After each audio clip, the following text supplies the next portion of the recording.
Semuanya. This meeting is being recorded. Baik, alhamdulillah. Baik. Sehat ya. Alhamdulillah. Ya.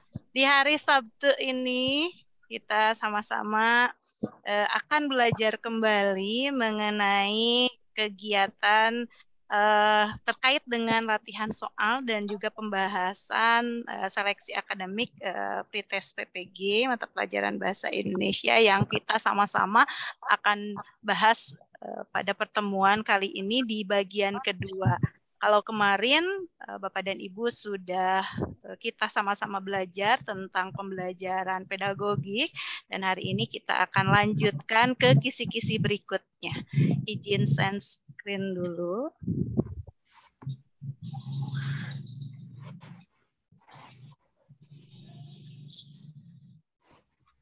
Baik, Bapak Ibu sudah terlihat? Belum, Bu. Belum, bentar. Sudah? Sudah, Bu. Baik. Ya. Belum jelas. Belum jelas ya? Ya, kita jelaskan. Ini kisi-kisi PPG di kemarin kan nomor 1 sampai dengan nomor 20 ya Bapak dan Ibu terkait dengan ini. Nah, sekarang kita akan lanjutkan kembali. Di sini ada di nomor 21, tetapi ini hubungannya berbeda dengan yang kemarin. Kalau kemarin kan kegiatannya itu tentang pedagogik, nah hari ini kita akan menuju ke profesionalnya. Nah, di sini ada beberapa, kita akan bahas 25 soal terkait dengan soalnya. Sebentar, saya lagi.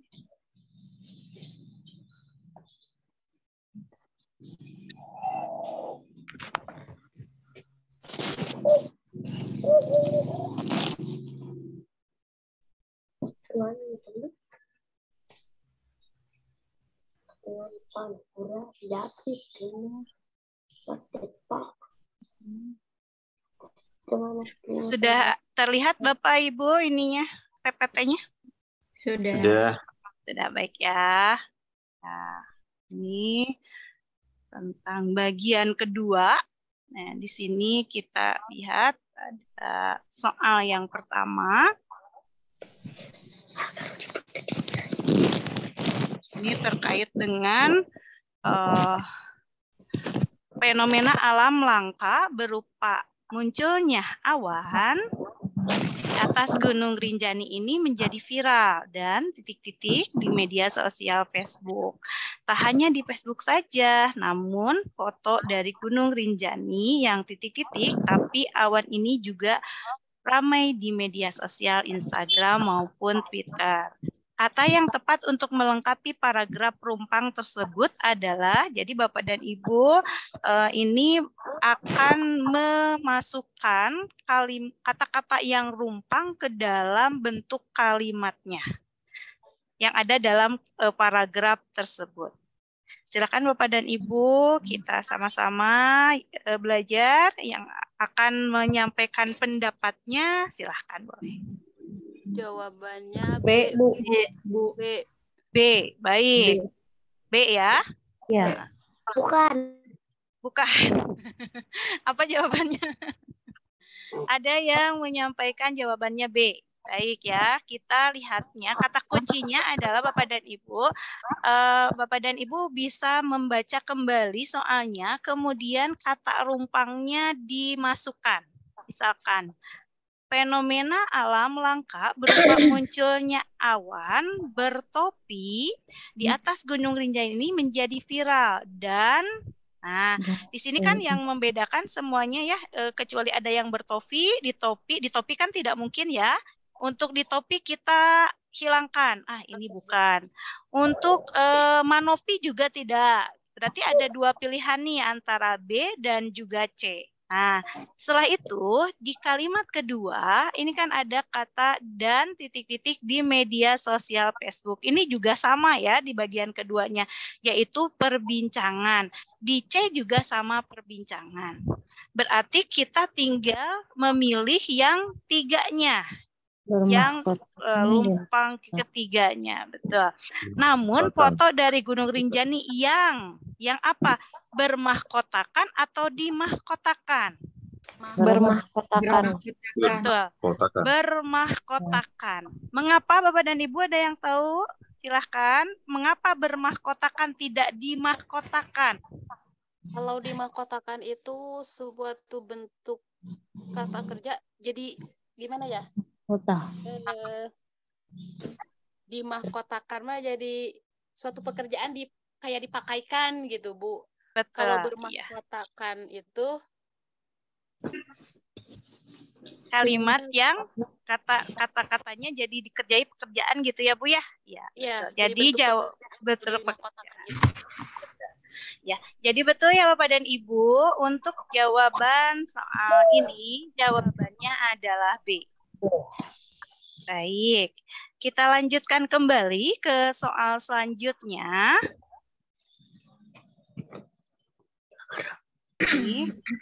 Seorang guru bahasa Indonesia SMP akan mengajarkan kompetensi dasar 3.7. Mengidentifikasi informasi dari teks laporan hasil observasi berupa buku pengetahuan yang dibaca atau diperdengarkan. Nih, ingat kata kuncinya, dibaca atau diperdengarkan. Nah, indikator yang paling sesuai dengan kompetensi dasar tersebut adalah, baik Bapak dan Ibu silahkan. Jawabannya ya. Jawabannya E.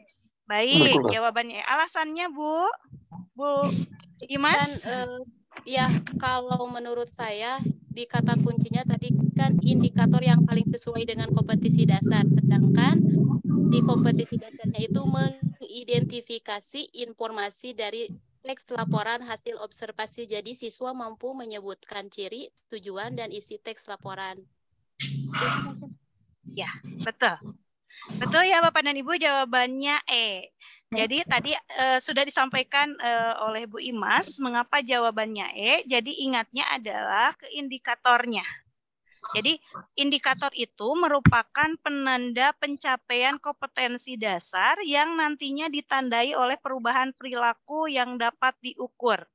Baik itu pengukurannya mencakup ke sikap, pengetahuan, dan juga keterampilannya. Jadi indikator ini disesuaikan dengan karakteristik dari peserta didik, mata pelajaran, satuan pendidikan, potensi daerah, dan juga dirumuskan dalam kata kerja operasional yang terukur. Ya, jadi kalau yang terukur berarti bisa dicapai. Nah, kemudian perumusan indikatornya itu menggunakan kata kerja operasional yang dapat diukur. Nah, di sini disebutkan bahwa tadi ini adalah menyebutkan ciri, tujuan, dan isi teks laporan hasil observasi. Tadi sudah disampaikan oleh Bu Imas, kita ingatnya adalah ini adalah akan mengidentifikasi informasi teks hasil observasi. Nah, hasil observasi ini yaitu berupa kompetensi yang dibaca atau diperdengarkan, gitu ya. Baik. Masih kurang jelas, Bu. Iya, gimana Bu? Apanya kurang jelas, Bu? Tampilannya itu soalnya. Oh, tampilannya kurang. Iya.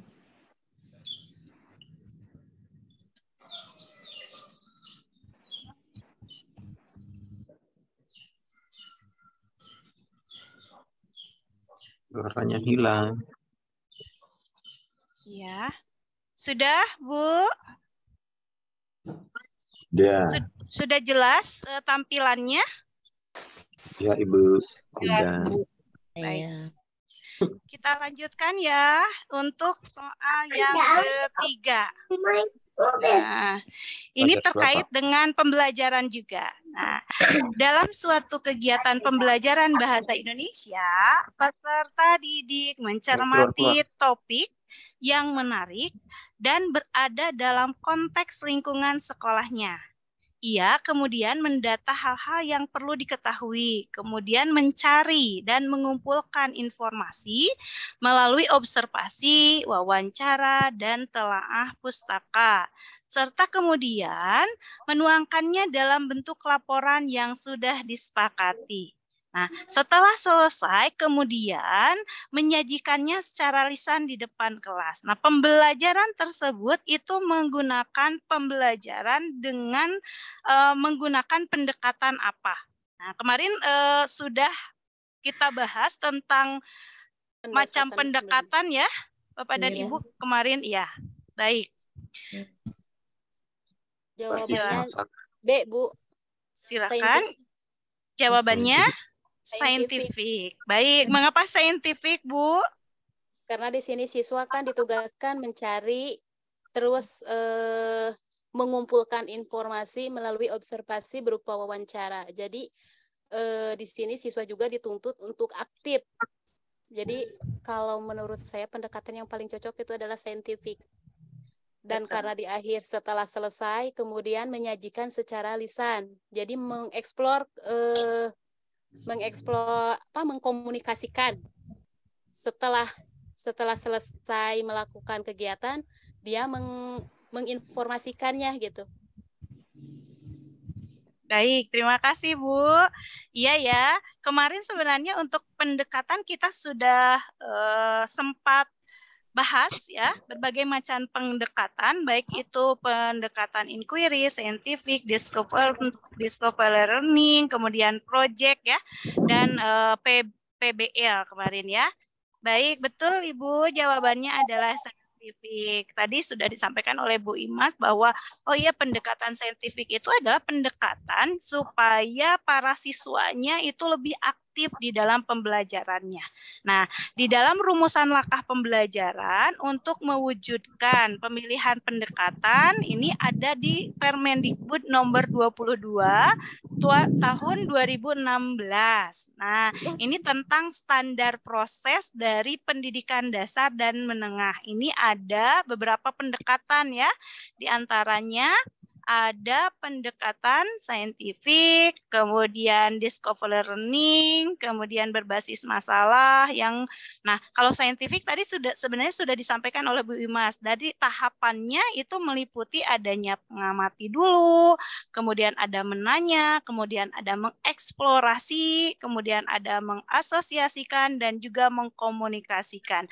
Tadi siswanya kan disuruh untuk mempresentasikan apa yang didapatkan. Kemudian ada inquiry. Nah, kalau inquiry itu meliputi adanya orientasi, kemudian perumusan masalah, perumusan hipotesis, mengumpulkan data, kemudian hipotesisnya, kemudian menguji dari hipotesis tersebut apakah betul atau tidak berdasarkan dari rumusan permasalahan yang tadi dibuatkan. Kemudian baru menarik kesimpulan. Nah, itu inquiry. Nah, selanjutnya ada discover learning, yaitu meliputi adanya simulasi, identifikasi masalah, kemudian pengumpulan data, pengolahan data, dan juga pembuktian serta menarik kesimpulan. Intinya adalah Bapak dan Ibu, apabila kita akan melihat dari permasalahan-permasalahan dengan menggunakan pendekatan apa, kita harus mengetahui dulu langkah apa yang ada di dalam pendekatan tersebut. Tadi kan sudah disampaikan ya bahwa kalau saintifik itu dimulai dengan adanya pengamatan. Jadi kita lanjutkan ke soal berikutnya, ke soal keempat. Seorang guru bahasa Indonesia mengajarkan kompetensi dasar 4.2, yaitu memerankan isi fabel atau legenda daerah setempat yang dibaca dan didengar. Nah, materi yang paling tepat sesuai kompetensi dasar tersebut adalah, silakan Bapak dan Ibu.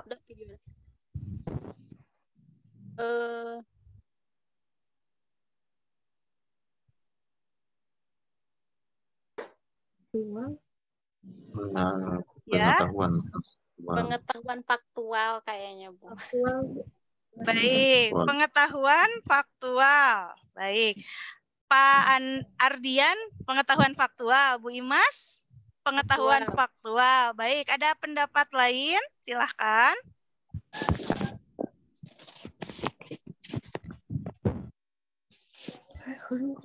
Ada pendapat lain? Tidak ada, semuanya faktual. Baik, kita lihat ya Bapak dan Ibu, di sini adalah kompetensi dasarnya menerapkan isi fabel atau legenda daerah setempat yang dibaca dan didengar. Dibaca dan didengar. Faktual itu apakah dibaca dan didengar atau harus langsung melakukan wawancara?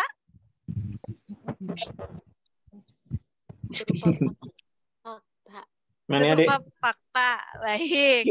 Ya, biasanya berupa fakta ya. Biasanya ada konsepnya, ada prosedurnya gitu ya.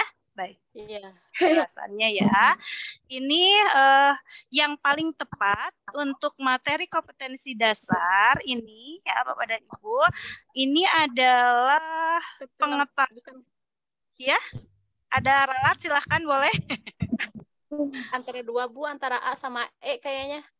A sama E. Ya, baik. Antara A dan E. Baik, antara faktual dan keterampilan. Ada lagi? D ya, karena konsep. Dia di situ ada kata kuncinya konsep. Kalau membaca di situ, memerintahkan fabel kan kayak mementaskan, ada konsepnya. Iya, baik. Konsep, karena di sini ada beberapa konsep yang harus diadakan gitu ya sebelum mengetahui fabel tersebut gitu. Ingat kompetensi dasarnya adalah memerankan. Pak dan Ibu. Jawabannya E, Bu. Jawabannya E. Ya. Baik. Ada E, ada A, ada D ya tadi ya. Baik. Kita bahas ya Bapak dan Ibu ke bagiannya mengapa jawabannya ini. Nah, ya. Nah, di penyusunan materi pembelajaran memuat fakta, tadi kan yang faktual itu ya. Nah, konsep, prinsip, dan prosedur yang relevan. Jadi cakupan materi itu bisa berupa pengetahuan faktual, metakognitif, prosedural, dan konseptual. Nah, tadi disebutkan kenapa faktual. Oh, kalau faktual itu biasanya terkait dengan materi. Nah, sedangkan di sini disebutkan adalah memerankan isi fabel atau legenda. Berarti apakah ke materi, Bapak dan Ibu? Kalau kompetensi dasarnya memerankan isi fabel atau legenda, materi bukan? Keterampilan. Bukan materi berarti ya. Baik. Keterampilan ya. Selanjutnya kita lihat dulu. Ada metakognitif ya ini. Metakognitif itu isinya apa? Nah, metakognitif itu biasanya berisi konsep yang berkaitan dengan contoh di kehidupan sehari-hari.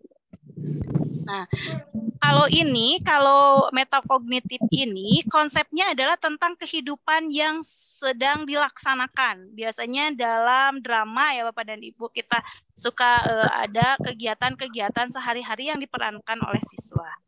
Selanjutnya ada konseptual. Konseptualnya tentang apa? Oh, berkaitan dengan materi tapi berisi konsep-konsepnya. Jadi konsep-konsep yang berkaitan dengan materinya. Sekarang prosedural. Nah, prosedural itu biasanya berisi tahapan yang terkait dengan materi. Oleh karena itu, jika ada KD memerankan, materi yang diajarkan terkait dengan prosedural, yaitu merancang tokoh fabel, latar, dialog, menentukan urutan cerita, merancang memerankan fabelnya, kemudian baru melakukan pemeranannya. Jadi jawabannya adalah yang prosedural Bapak dan Ibu. Jadi pengetahuan prosedural. Tadi alasannya ya, kalau prosedural karena ini kompetensinya adalah memerankan isi tabel, Pabel, legenda di daerah setempat.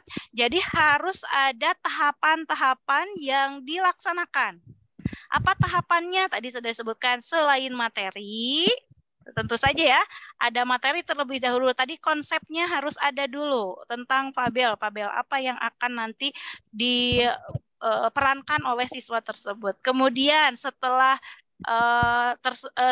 materi, kemudian dirancang tokoh Pabelnya. Oh, rancangan nih, rancangan dari tokoh-tokoh yang nanti akan diperankan nih. Kalau misalkan ceritanya tentang si Kabayan misalnya, si Pabel bukan Kabayan ya. Pabel itu kan cerita binatang misalkan, tentang buaya misalkan.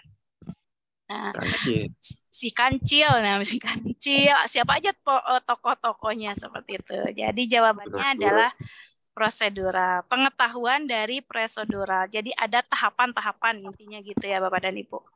Jadi selain ada faktual itu materinya, metakognitif itu kehidupan sehari-hari, konseptual itu berisi tentang konsep yang dipadukan dengan materi. Nah, prosedural itu gabungan antara materi dengan langkah-langkah yang nanti akan diperankan. Kalau keterampilan, karena yang ditanyakan adalah tentang kompetensi dasar, ya. Yang di sini kan pertanyaannya adalah materi yang tepat. Jadi kalau keterampilan itu bukan pengetahuan atau materinya berbeda. Jadi ada sikap, pengetahuan, dan juga keterampilan, gitu ya. Baik, kita lanjutkan lagi. Berikutnya, ke kisi-kisi yang kelima, yaitu tentang masih kompetensi, tentang kompetensi.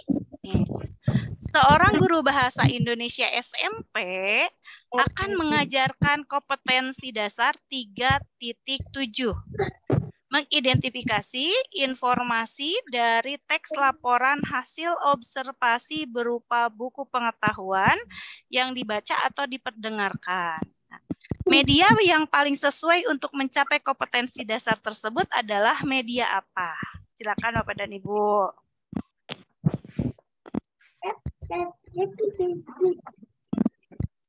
Audio visual dan visual atau visual Bu C. Baik, audio visual dan atau visual.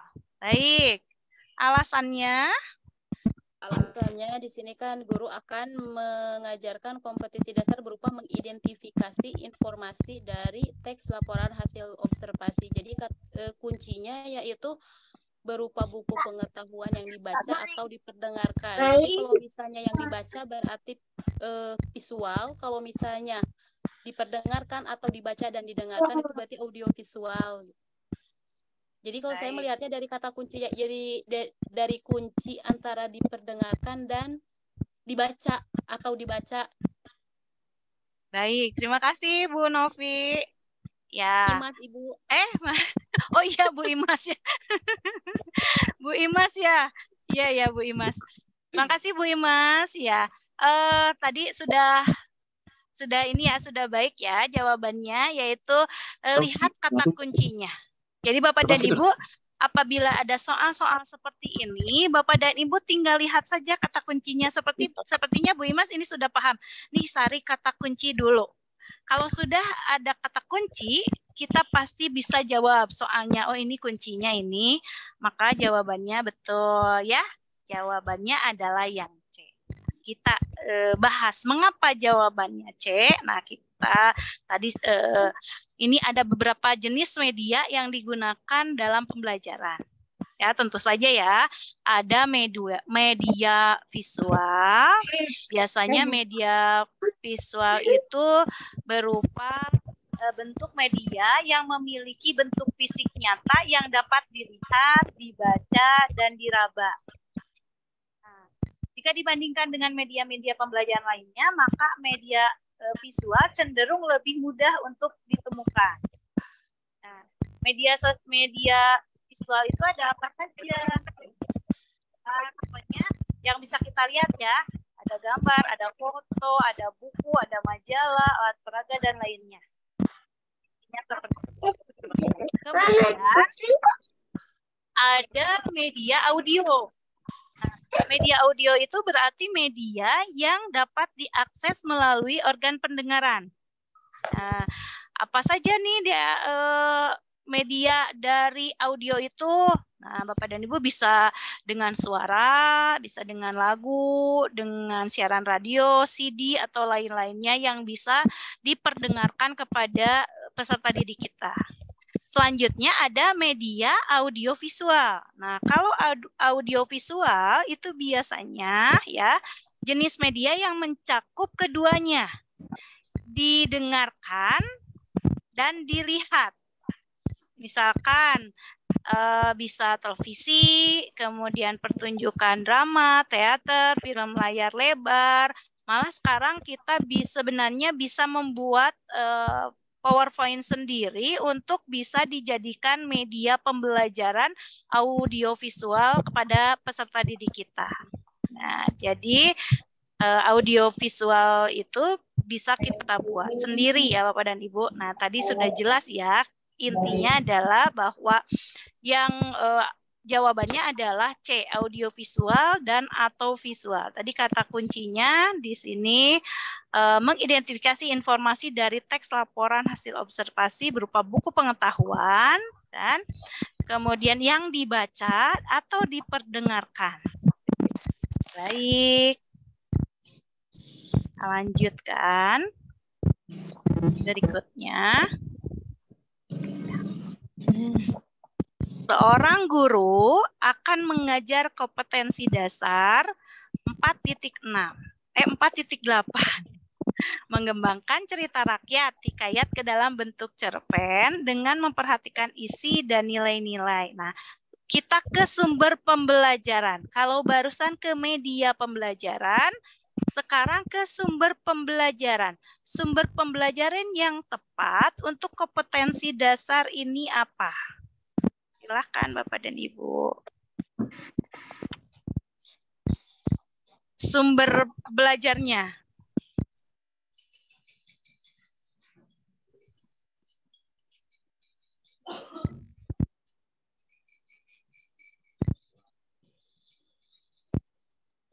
Baik, ada yang akan berpendapat? Silakan. B mungkin, Bu. B, kumpulan cerita rakyat atau hikayat. Ya. Baik, kumpulan cerita rakyat atau hikayat ya. Mengapa B jawabannya, Bu? Lihat kata kuncinya, Bu. D mungkin, Bu. Ya? D. D. Lihat kata kuncinya, coba kata kuncinya lihat.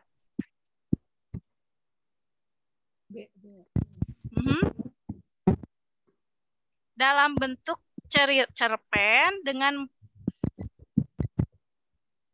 bentuknya cerpen,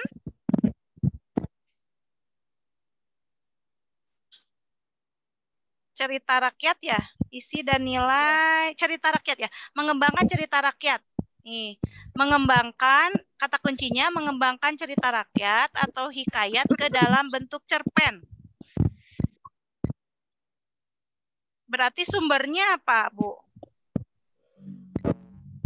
Agak pusing ini, Bu. Ibu Singi. Cerita rakyat ke dalam bentuk cerpen ya? Iya, ini biasanya ini Bu, kalau kita akan membahas, kita misalkan mau bentuk cerita rakyat itu ke dalam bentuk cerpen biasanya begitu.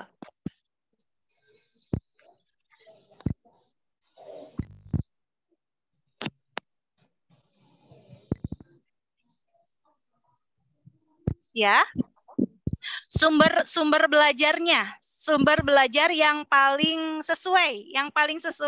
Kita lihat ininya aja, yang awalnya dari kata kuncinya mengembangkan cerita rakyat ke dalam bentuk cerpen. Berarti awal sumbernya apa? Bapak dan Ibu? Hikayat. Kumpulan cerita. Betul, kumpulan cerita. karena kita akan mengajarkan tentang mengembangkan cerita rakyat atau hikayat. Berarti yang sumber belajar yang awal kita dapatkan berarti kumpulan cerita rakyat dan hikayat, begitu.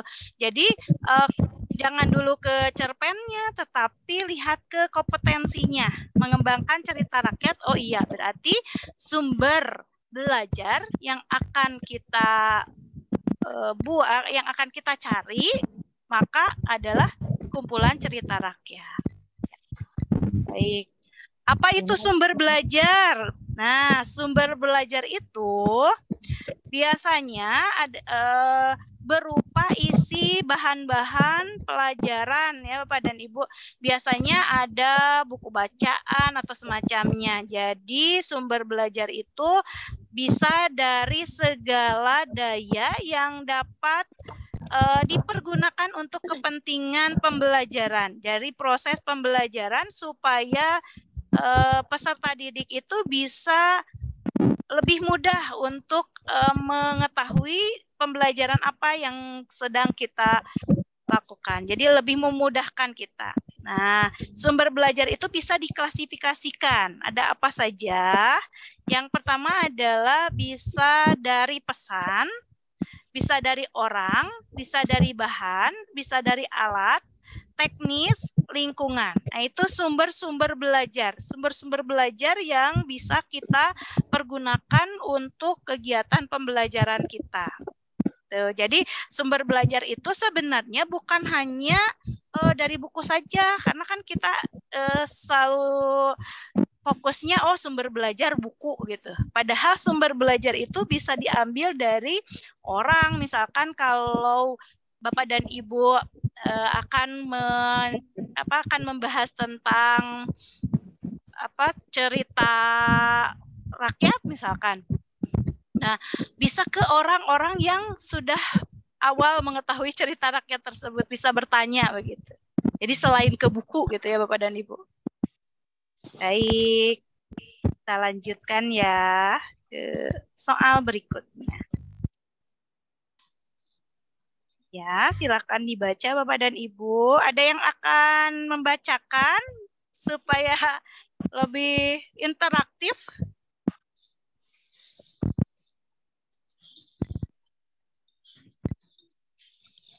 Bapak dan Ibu akan membacakan soalnya, silakan.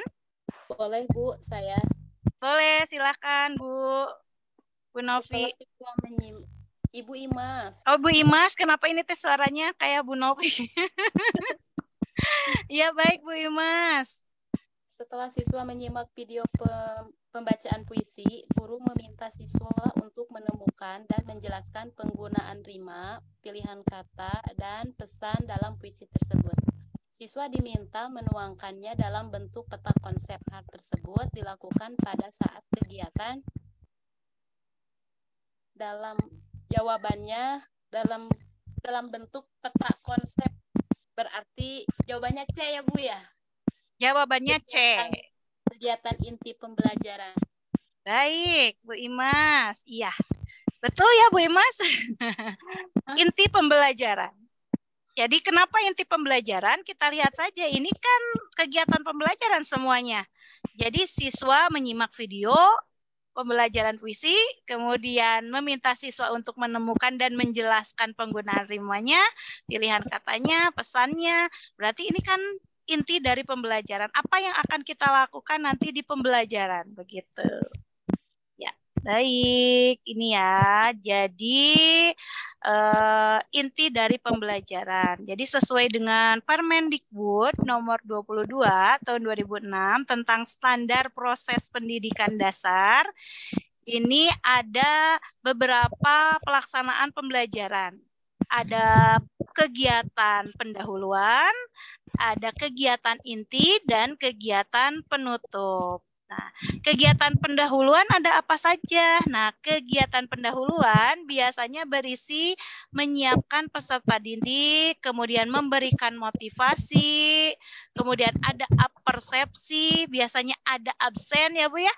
kemudian menyampaikan juga apa tujuan pembelajaran kita hari ini, selanjutnya menyampaikan juga kompetensi dasar yang akan kita bahas, dan juga materi yang akan dipelajari pada kegiatan pembelajarannya. Itu di awal kegiatan pembelajarannya. Jadi Bapak dan Ibu, jangan langsung kalau misalkan pembelajaran berlangsung langsung ke inti saja, tapi harus melalui tahapannya, yaitu tahap dari awal pembelajaran. Yang kedua adalah tahap inti tadi atau kegiatan inti. Nah, kegiatan inti ini biasanya terdiri dari apa yang akan kita sampaikan, penggunaan model apa yang akan kita buat, tapi tidak usah disampaikan kepada siswanya. Biasanya model yang akan kita pelajari, model yang akan kita bahas seperti itu. Tetapi kita bisa mencari model-model pembelajaran dan metode pembelajaran serta media dan sumber pembelajaran yang sesuai dengan karakteristik dari peserta didiknya untuk bisa menjadikan kegiatan pembelajaran itu lebih interaktif. Nah, selanjutnya itu ada penutup. Nah, penutup di sini berisi dari refleksi. Jadi ada refleksi secara bersama, kemudian pemberian umpan balik oleh guru, kemudian adanya pemberian tugas atau tindak lanjut.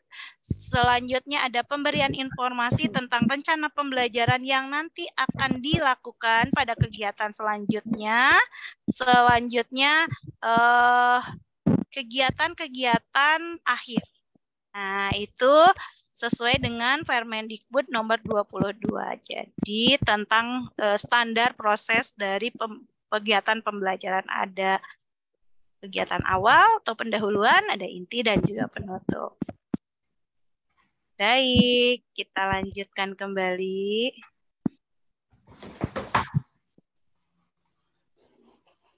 Nah, kisi selanjutnya ini ke-8. Ada yang akan membacakan kembali, silahkan.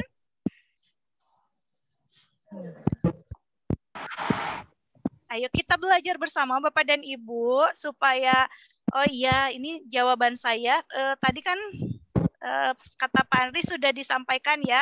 Soalnya terlebih dahulu Bapak dan Ibu, hari ini coba apa yang sudah Bapak Ibu kerjakan itu kita samakan. Gitu. Betul nggak apa yang sudah saya jawab tadi? Begitu. Baik. Silakan Bapak dan Ibu yang akan membacakan untuk kisi ke-8.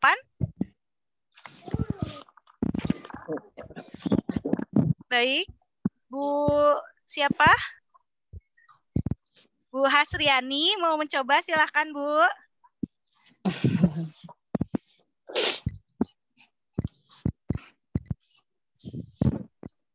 Bapak dan Ibu jangan takut salah ya, nggak apa-apa.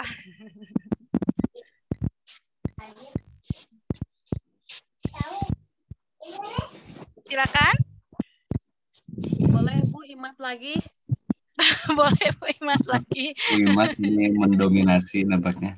Mana Bu Cici ini, Bu Sri?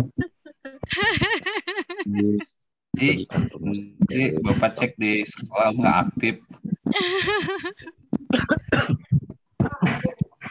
Ibu Bapak ini sedikit Bu, mohon maaf ya sebentar ya. Silakan Pak. Dulu waktu Retaker 2021 itu asli saya yang jadi korban. Korbannya gini, saya yang selalu menjawab pertanyaan walaupun salah gitu. Iya.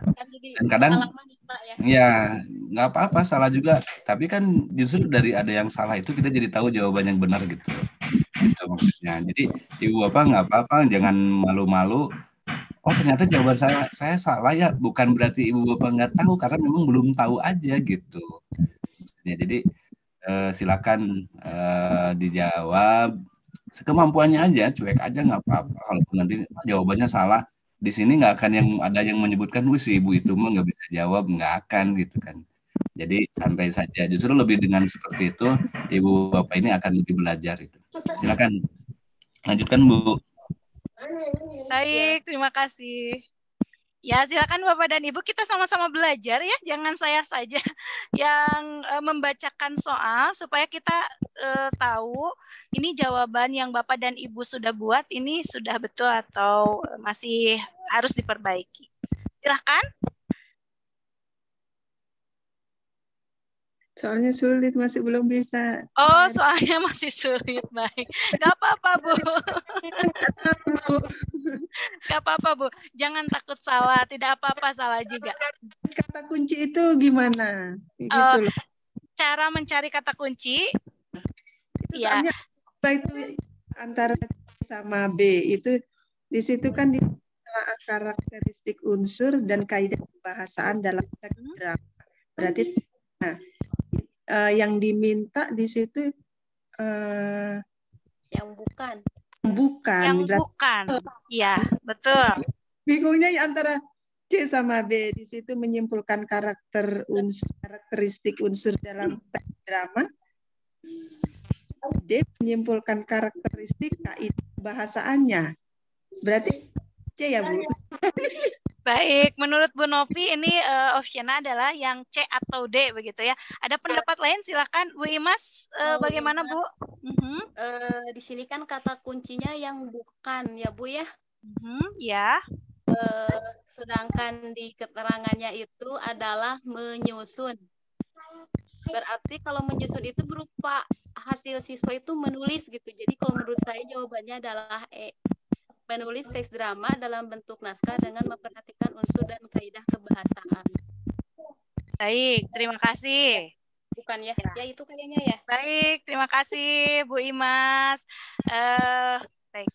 Ya, kita lihat ya Bapak dan Ibu, ini pertanyaannya adalah indikator yang tidak sesuai. Ini kata kuncinya.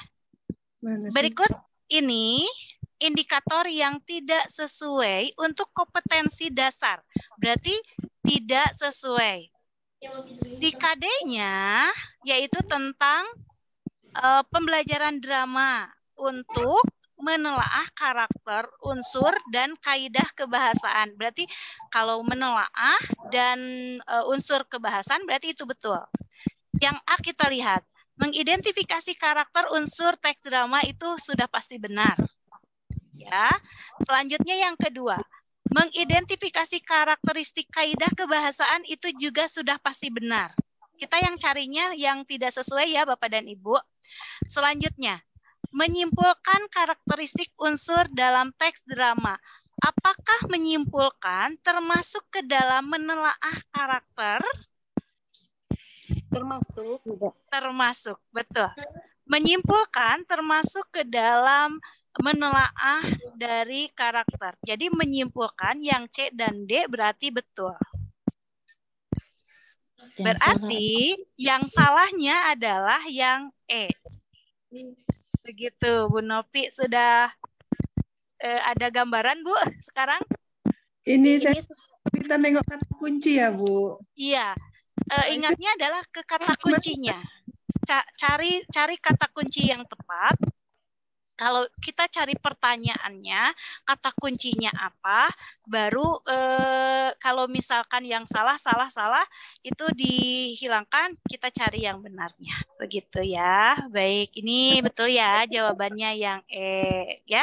Jadi kata kuncinya adalah yang tidak sesuai. Tadi sudah saya sampaikan ya, yang tidak sesuai untuk kompetensi dasar tersebut, kemudian menelaah teks drama, mengkaji begitu ya. Berarti menelaah itu maksudnya mengkaji dramanya lebih mendalam begitu. Soal seperti ini tuh Bu, kadang bikin konsentrasi jadi gimana gitu mau ngejawab. Ya, betul. Intinya kita harus teliti ya Bu ya, harus teliti. Kemudian memang kadang-kadang pertanyaannya itu misalkan yang tidak sesuai, kita carinya malah yang sesuai begitu. Terus kata kuncinya saja yang dicari. Ibu Imas sudah tahu ya kata kunci apa yang akan dicarinya. Baik, kita lanjutkan ke kisi selanjutnya ya Bapak dan Ibu. Baik, untuk kisi ke-9, ini tentang RPP nih. Perhatikan penggalan RPP berikut. Bagian dari penggalan RPP yang tidak sesuai dengan prinsip pembelajaran kurikulum 2013. Ini masih kurikulum 2013. Bentar ini. Ya. Silakan Bapak dan Ibu.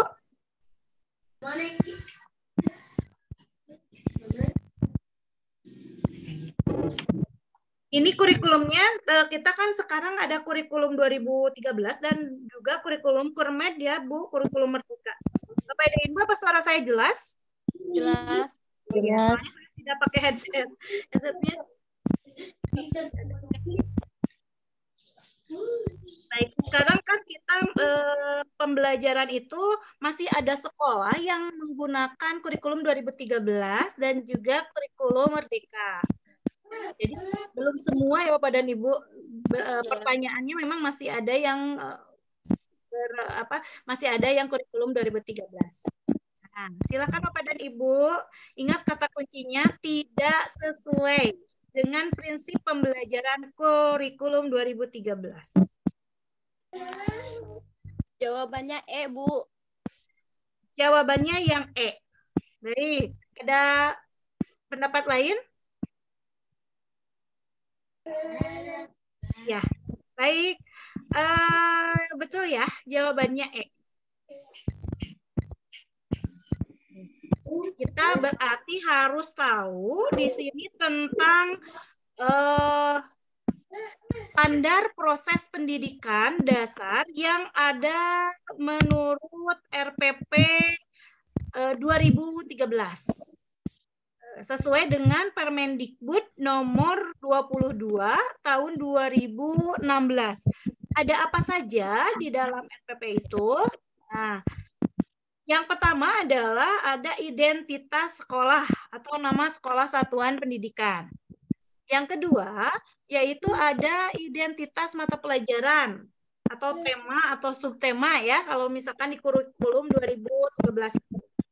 Selanjutnya ada kelas atau semester, ada materi pokok, kemudian ada alokasi waktu, selanjutnya ada tujuan pembelajaran, kompetensi dasar dan indikator pencapaian kompetensi, kemudian ada materi pembelajaran, metode pembelajaran yang digunakan, kemudian media pembelajaran, sumber belajar, langkah-langkah pembelajaran. Nah, itu yang ada di dalam kurikulum 2013.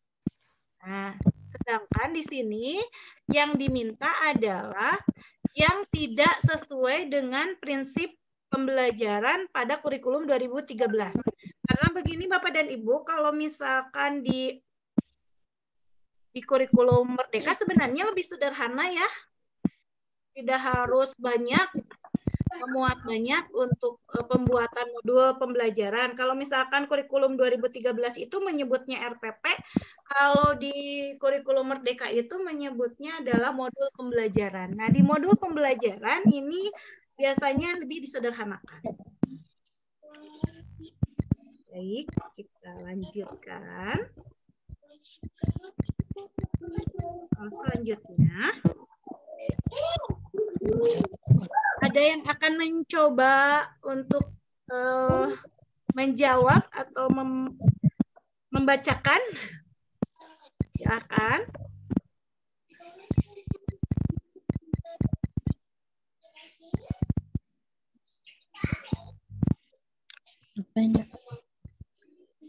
Silakan Bapak dan Ibu. Ya. Ini sudah masuk ke teks deskripsi nih. Biasanya SMP itu ada ya materi tentang teks deskripsi. Iya. Ya. Silakan Bapak Ibu yang akan mencoba untuk menjawab.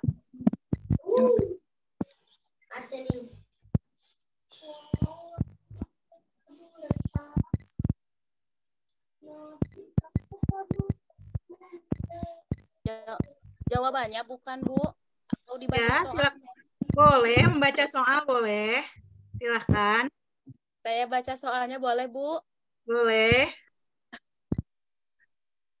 Bacalah dengan cermat teks deskripsi berikut ini. Rumah Dani terletak di depan rumahku. Di halaman rumahnya terdapat pohon mangga besar yang membuat suasana terasa teduh dan segar. Bunga-bunga indah menghiasi bagian depan rumahnya dan terasa harmonis dengan dinding rumah berwarna putih itu ya Bu ya, bukan putih ya Bu ya? Putih, betul putih. Warna putih dengan pintu dan jendela berwarna hijau. Lantai keramik berwarna putih bersih di teras rumahnya membuat keharmonisan itu menjadi sempurna. Jika ditinjau berdasarkan isinya, teks tersebut termasuk ke dalam teks deskripsi. Ingat macam-macam teks deskripsi, Bapak dan Ibu masih ingat? Macam dari teks deskripsi? Remeng-remeng, Bu. Remeng-remeng. Padahal suka diajarkan ya ke siswa kita apa itu teks deskripsi. Iya, lupa ingat ya. Baik. Ya. Kita ketahui bahwa ada beberapa macam teks deskripsi. Nah, macam dari teks deskripsi, ada teks deskripsi objektif. Apa itu teks deskripsi objektif? Nah, kalau teks deskripsi objektif itu adalah teks yang menggambarkan objeknya apa adanya menurut keadaan objek yang sebenarnya tanpa penambahan opini dari penulis. Jadi pure, apa yang disampaikan adalah objek yang digambarkan. Selanjutnya, ada teks deskripsi substansial. Nah, kalau di substansial, itu menggambarkan objeknya itu berupa tempat, benda, ruang, dan lainnya. Jadi yang digambarkan itu berupa tempatnya, bendanya, dan ruangannya. Selanjutnya ada deskripsi temporal. Nah, deskripsi temporal itu biasanya menggambarkan objek dalam waktu tertentu. Jadi digambarkan objeknya dalam waktu tertentu. Selanjutnya ada subjektif objektif. Nah, kalau ini subjektif objektif biasanya teks deskripsinya itu yang digambarkannya itu berdasarkan kesan dari si penulis. Jadi menggambar pesan yang terlihat oleh si penulis itu apa? Digambarkanlah oleh si penulis tersebut. Selanjutnya ada identifikasional. Nah, kalau identifikasional itu biasanya menggambarkan keberadaan objek itu dalam hubungan atau posisi dari objek lainnya. Nah, tadi di gambaran deskripsi yang ada di teks ini, di paragraf ini, berarti menggambarkan apa Bapak dan Ibu? Gambarannya apakah ada pendapat dari si penulisnya ataukah hanya ya? Ada, berarti bukan objektif ya? Bukan. Oke. Selanjutnya apakah ini hanya berupa objek dari tempat benda? Atau ruangan? Bukan ya, berarti spasial juga tidak. Nah, selanjutnya, apakah ini menggambarkan keadaan dalam waktu tertentu? Ibu maaf, dalam waktu tertentu itu misalnya bagaimana ya? Misalkan ditanya di dalam teksnya itu menggambarkan bahwa ada waktu. Ada waktu tertentu gitu. Misalkan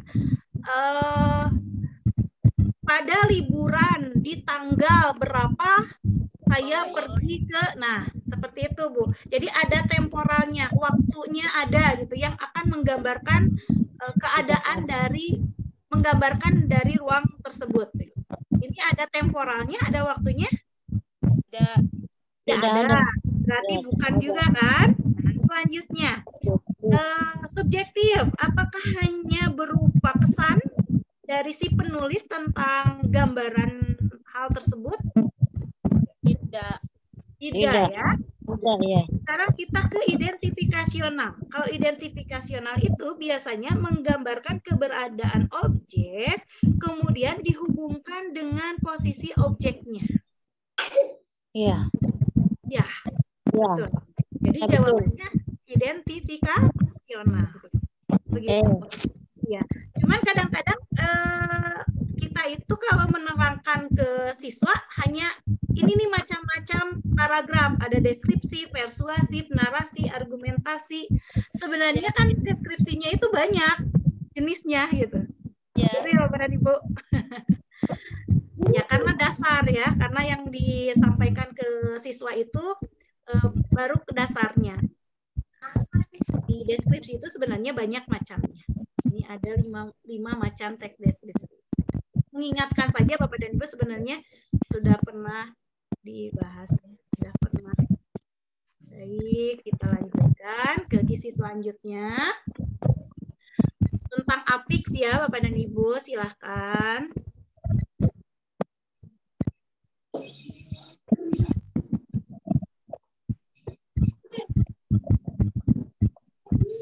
Makna gramatikal, Bu.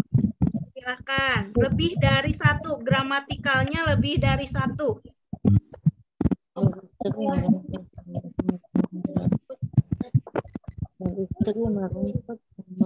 Makna gramatikalnya lebih dari 1, Bu. Yang mana? Lebih dari 1. Ya. Gramatikalnya lebih dari 1. Masih ingat, Bu, tentang afiksasi? Sudah lupa, Bu. Baik, saya ingatkan kembali ya tentang apa itu afiksasi dan imbuhan. Mungkin, Bu. Iya.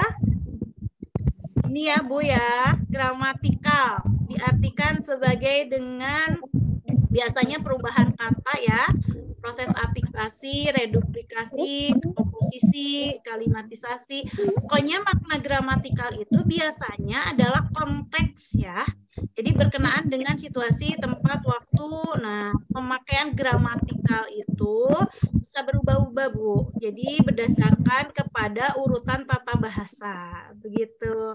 Jadi makna gramatikal itu kan ada yang ganda. Nah, kata pembohong ini karena kata tersebut dapat diterapkan dalam kalimat dengan proses gramatikal yang berbeda, jadi kata pembohong ini masuk ke yang memiliki gramatikal lebih dari 1. Baik, ini tentang linguistik ya, Bu ya.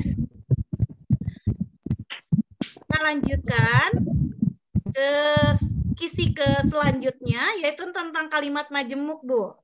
Ya, silakan. Yang mana yang masuk ke dalam kalimat majemuk setara?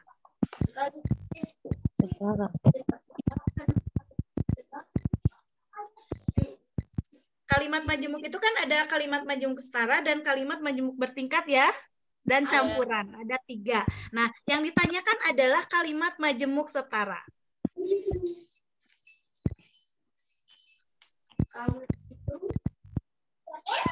Kan, Bapak dan Ibu?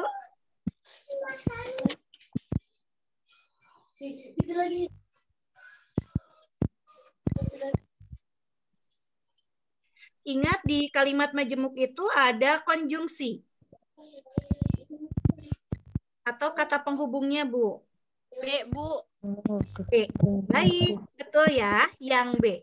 Kita lihat, mengapa yang B? Karena ada konjungsi tetapi. Ya, jadi harus diingat bahwa kalimat majemuk setara biasanya terdiri dari beberapa klausa yang memiliki hubungan setara atau sejajar. Jadi kalau di kalimat yang setara itu biasanya setaranya sejajar. Bisa dikatakan bahwa kalimat majemuk setara ini berbentuk dari beberapa kalimat tunggal yang disetarakan. Biasanya ada apa saja kata penghubungnya atau konjungsinya? Nah, biasanya ada kata dan, atau, tetapi, sedangkan, lalu, dan kemudian. Jadi ingatnya ke konjungsi saja. Oh, ini konjungsinya apa? Kalau konjungsinya setara berarti ini.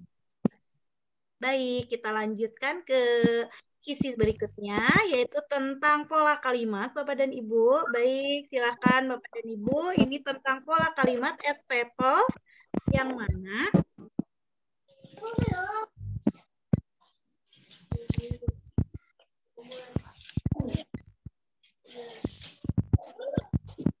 subjek, predikat, pelengkap. Oh, pelengkap. D, Bu. Yang D, Pola kalimat ya. nah kita ini ya. Bentar, Bu. Nah, ini jabatan itu membutuhkan kompetensi kepemimpinan tinggi. Jabatan itu subjek membutuhkan kompetensi tinggi, keterangan Iya, iya. ya. Semua pihak subjek kemudian menghendaki jabatan itu Predikat. C. Jabatan itu subjek Subjek. menjadi rebutan Objek. Pelengkap. bukan menjadi rebutan predikat. Ya, antar departemen itu pelengkap. Orang itu subjek sudah menduduki jabatan itu predikat. Pada dasarnya jabatan itu kekuasaannya. Berarti jawabannya adalah yang C ya. Iya. Tadi kan ingat ke pelengkap ya, Bapak dan Ibu, bahwa kalimat berpola dengan rincian jabatan itu subjek, rebutan itu menjadi rebutan itu predikat, antar departemen itu pelengkap. Jadi bagaimana sih caranya, Bu, kalau ada objek dengan pelengkap kan biasanya itu ya, Bu ya, yang suka tertukar antara objek dengan pelengkap. Suka tertukar. Apa yang membedakan? Nah, biasanya yang bisa kita lihat di perbedaan antara objek dengan pelengkap, biasanya kalau diletaknya itu selalu setelah langsung predikatnya. Kemudian objek biasanya berupa nomina dan prasa nomina atau kata benda ya. Kemudian selain satuan berupa nomina dan prasa nomina itu biasanya di objek. Selanjutnya dapat diganti dengan pronominanya. Itu objek juga. Selanjutnya objek pada akhir kalimat aktif transitif itu bisa menjadi subjek. Ya, di kalimat itu di pasitian atau dirubah begitu. Nah, itu ciri-ciri dari objek. Nah, sekarang pelengkap yang seperti apa? Nah, kalau di pelengkap biasanya wujudnya prasa nomina, verba, atau adjektiva profesional atau klausa. Biasanya seperti itu. Selanjutnya, biasanya di belakang predikat itu jika ada objek dan di belakang objek atau unsur itu hadir.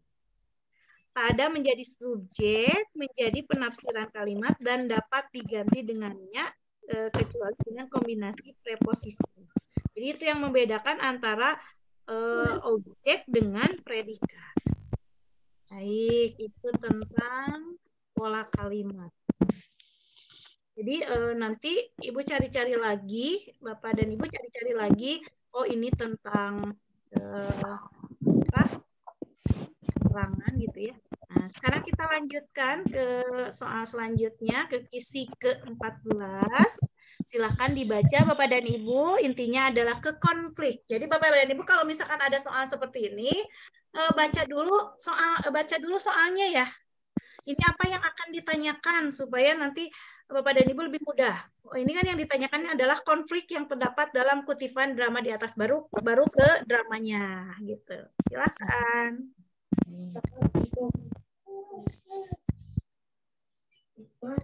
Apa konfliknya, Bu? Sudah dibaca? Bapak Ibu. Pak Ardiansa mau mencoba menjawab?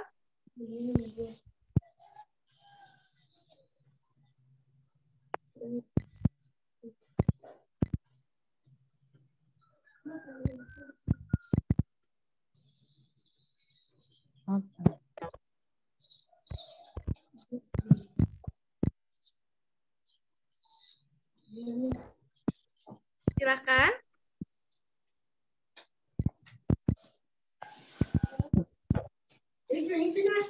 Yang dicari konfliknya ya. Konfliknya tentang apa?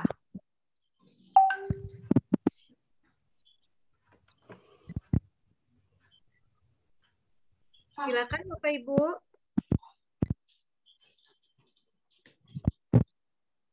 Tulisannya terlalu kecil. Tulisannya terlalu kecil. Iya. Segini cukup, Bu? Sudah besar? Iya, iya, aku, Bu. Baik.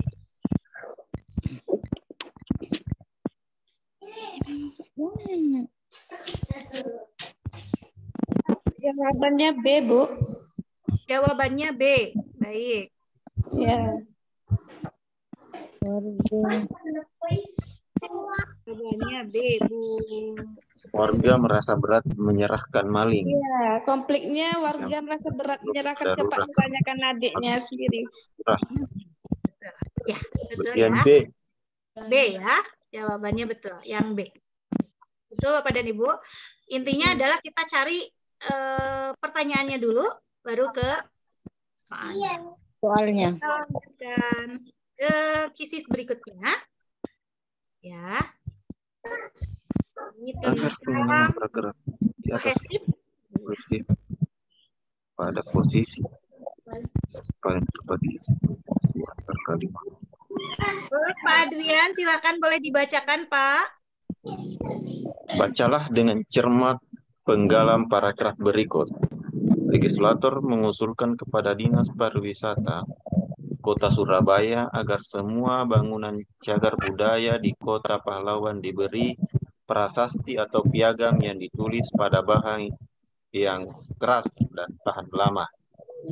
Dinas Pariwisata Pemkot Surabaya diminta melakukan inventarisasi jumlah bangunan yang masuk kategori cagar budaya.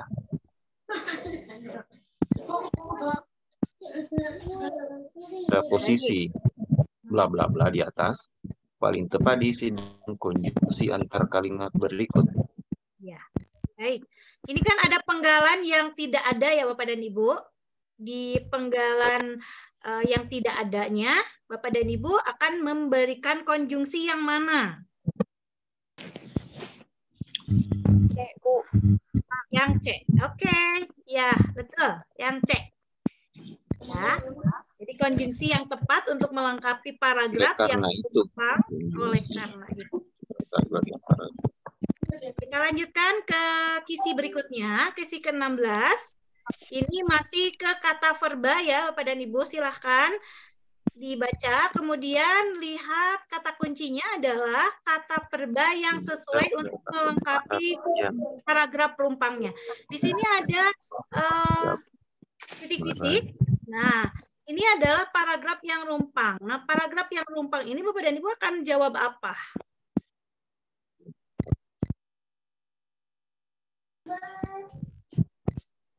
Yang D, coba. Yang D, tersohor. Munandar adalah pembalap yang tersohor di musim 2019. TC. 2 kemenangan, titik-titiknya apa? Meraih 2 kemenangan dan 2 tempat kedua dan 2 finish tempat ketiga dalam satu musim yang membuatnya siap bertarung untuk kejuaraan akhir pekan ini.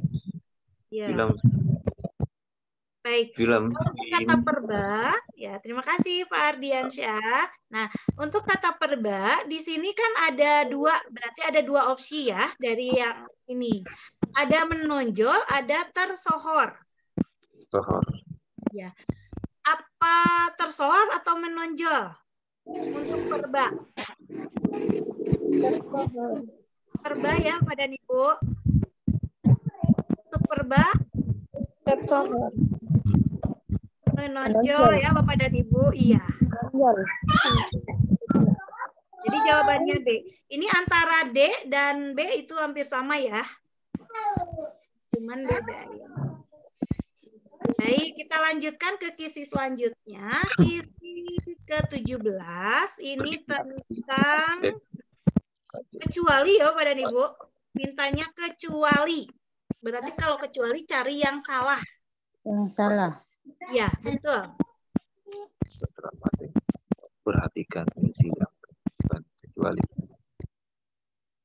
Yang mana yang tidak termasuk ke dalam mendemonstrasikan? B. Yang B, betul. B. Argumentasi. Iya. Karena kan kita mintanya mendemonstrasikan, bukan mengargumenkan. Baik. Kita lanjutkan ke kisi selanjutnya. Nah, kesimpulan tentang wacana. Di sini ada wacana, silakan wacananya dibaca. Kemudian ini adalah simpulannya.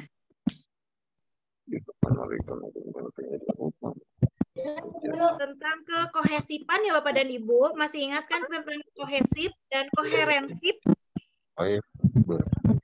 Lupa, Bu. Ya, kohesif dan koherensif itu biasanya berhubungan dengan apakah nyambung atau berhubungan langsung atau tidak gitu. Biasanya efektif atau tidak dibacanya begitu. Kohesif atau tidak Bapak dan Ibu ini? Kohesif. Paragrafnya? Kan ini ada yang kohesif, ada yang koherensif. Kohesif dan tidak koherensif atau kohesif dan tidak koherensif.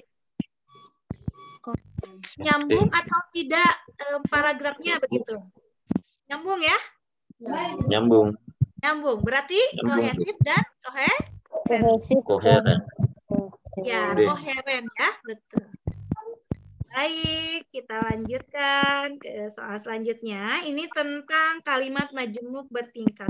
Kalau tadi itu kalimat majemuk setara, sekarang kalimat majemuk bertingkat.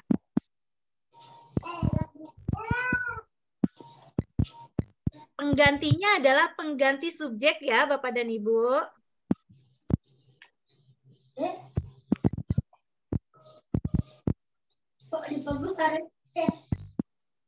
Yang mana?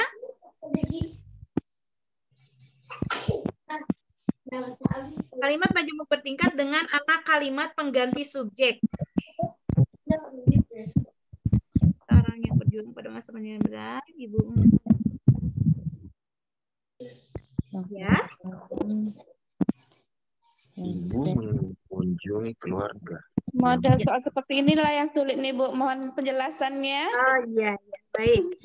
Di sini ada kalimat majemuk bertingkat untuk anak kalimat pengganti subjek. Nah, pengganti subjeknya itu dengan apa? Biasanya. Nah, di sini kita lihat ayah seorang yang berjuang pada masa perang kemerdekaan. Ini tidak ada pengganti subjeknya. Yang B, ibu mengunjungi keluarga yang membesarkannya. Nya di sini adalah sebagai pengganti subjek ibu. Ya. Nenek tinggal di kota negara Republik Indonesia. Ini juga tidak ada subjeknya. Subjeknya nenek, tapi tidak ada pengganti subjeknya. MP gitu. Itu. Subjeknya nenek, tidak ada pengganti subjeknya. Yang berpakaian seragam SMP itu adik saya. Adik saya itu subjek, tetapi bukan sebagai pengganti subjek. Yang ada pengganti subjek berarti ini yang B. Ada membesarkannya. Yang di sini adalah ibu. Begitu ya. Baik, ini ya Bapak dan Ibu ingat ke kalimat majemuk bertingkat yang berhubungan pada pola yang tidak sederajat. Yang dengan pola yang tidak sederajat. Kita lanjutkan ke kisi berikutnya. Nah, ini kan panjang ya Bapak dan Ibu paragrafnya. Kita lihat ke soalnya dulu. Soalnya adalah tentang keterkaitan isi kutipan novel dengan kehidupan sehari-hari. Adakah keterkaitan novel ini dengan kehidupan sehari-hari? Apa yang terkaitnya apa gitu? Silakan dibaca dulu untuk bisa mengkaitkan isi kutipan novelnya dengan kehidupan yang sekarang?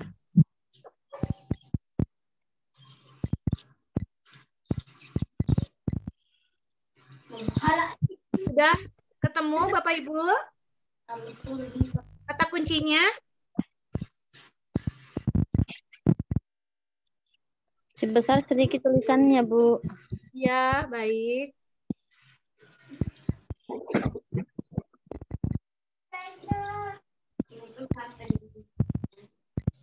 Ini sudah besar, Bu? Ya. Baik.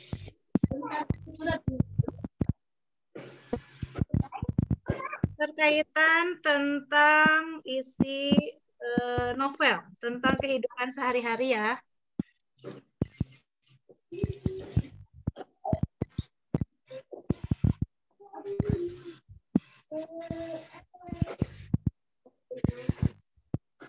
Sudah Bapak Ibu? Sudah ketemu apa menjadi keterkaitan isinya dengan kehidupan?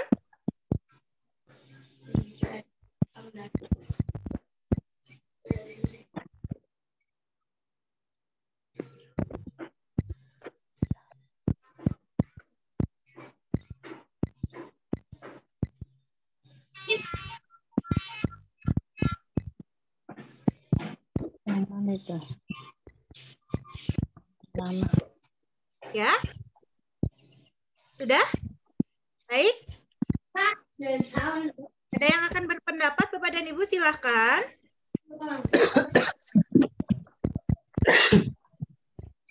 Ya, sudah ada? Sudah ketemu kata kuncinya? Ini di sini ada kata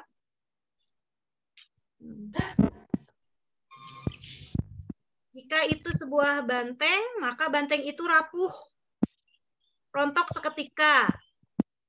Nah, kemudian itu sebuah tameng, maka tameng itu juga tipis dan ringkih, hancur seketika. Menghujam dalam hatinya seperti sakit sekali.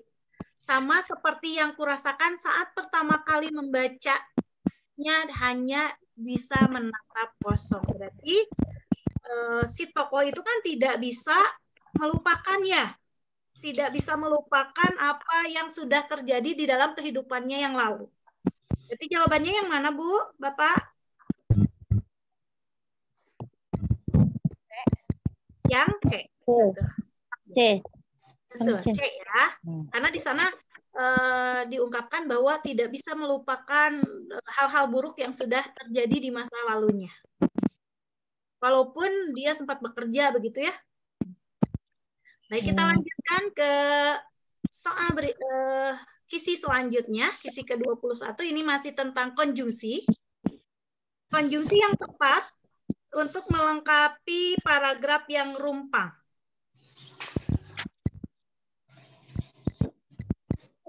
Nih, kalau ini baik hati titik-titik, apa dan atau serta. Baik hati Dan Kalian dikenal sebagai seorang gadis yang cantik, baik hati, dan atau serta, ya, titik-titik,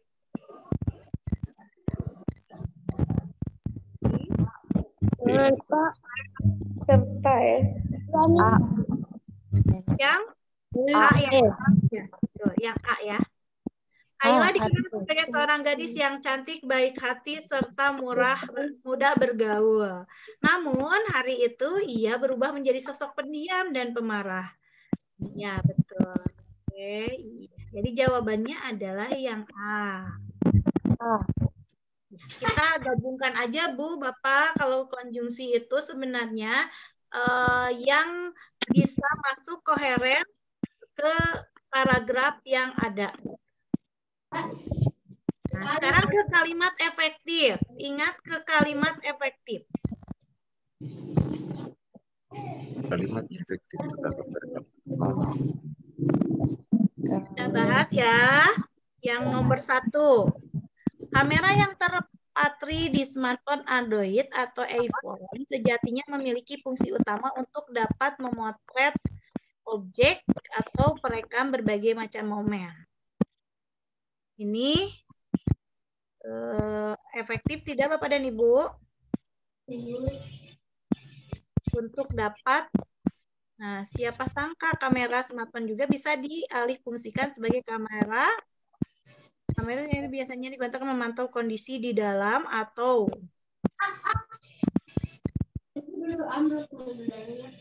dibandingkan kamera CCTV konvensional, smartphone memiliki sangat banyak. Nomor 4 itu salah ya Bapak dan Ibu, ada sangat banyak lagi. Udah pasti nih nomor 4-nya sangat banyak, ini bukan.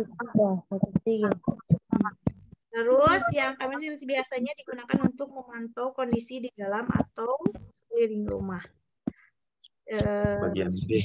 Ada untuk digunakan untuk kalau mau digunakan boleh memilih, boleh digunakan atau untuk ya. Jadi ini yang nomor 3 juga ini berlebihan ya. Biasanya digunakan memantau atau biasanya untuk, bisa memilih mau digunakan atau bisa untuk. Jadi bisa dipilih. Jadi yang tidak efektif berarti yang nomor 3 dan nomor 4. Berarti jawabannya ya 1 dan 2. Betul. Jadi ingat saja kalau misalkan kalimat efektif itu adalah di dalam kalimatnya itu tidak berlebihan. Sehingga efektif untuk dibacanya. Baik, kita lanjutkan ke berikutnya. Ke kisi selanjutnya. Nah, jika dari, nah, biasanya ini acuannya disebut apa? Maknanya.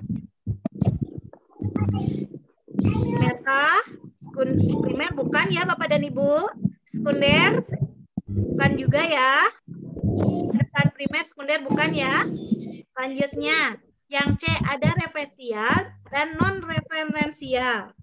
Apa itu referensial? Masih ingat Bapak dan Ibu? Nah, ini ya. Referensial, sebuah kata yang tidak mempunyai referensi atau acuan, seperti kata preposisi dan konjungsi.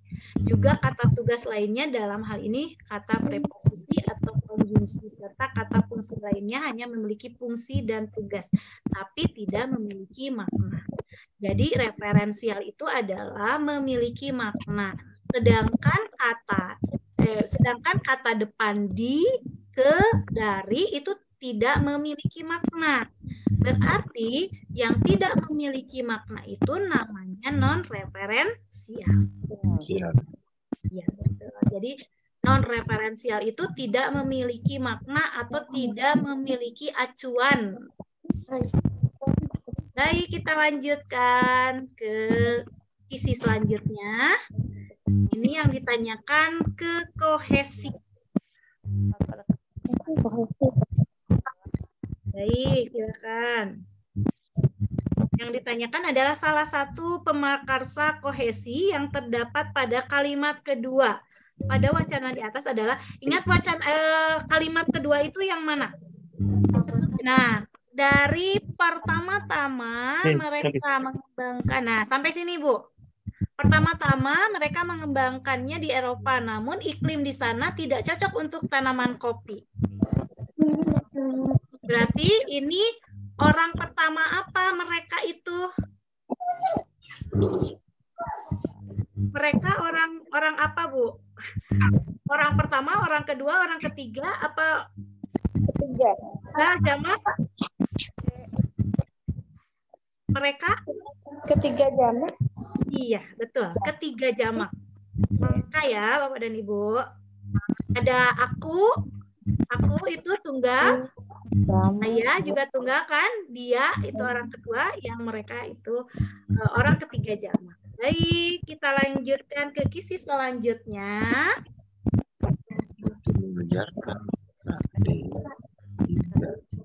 Ini ke kompetensi lagi. Materinya materi apa?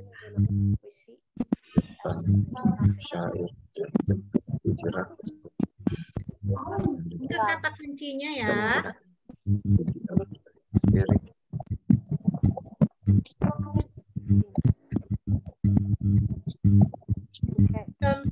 puisi sebagai materi apa?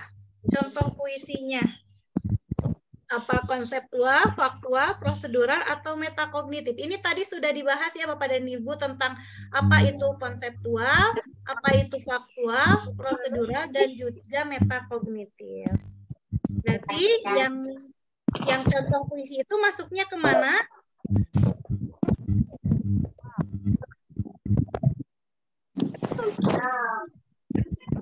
Contoh puisi masuknya kemana Bapak dan Ibu?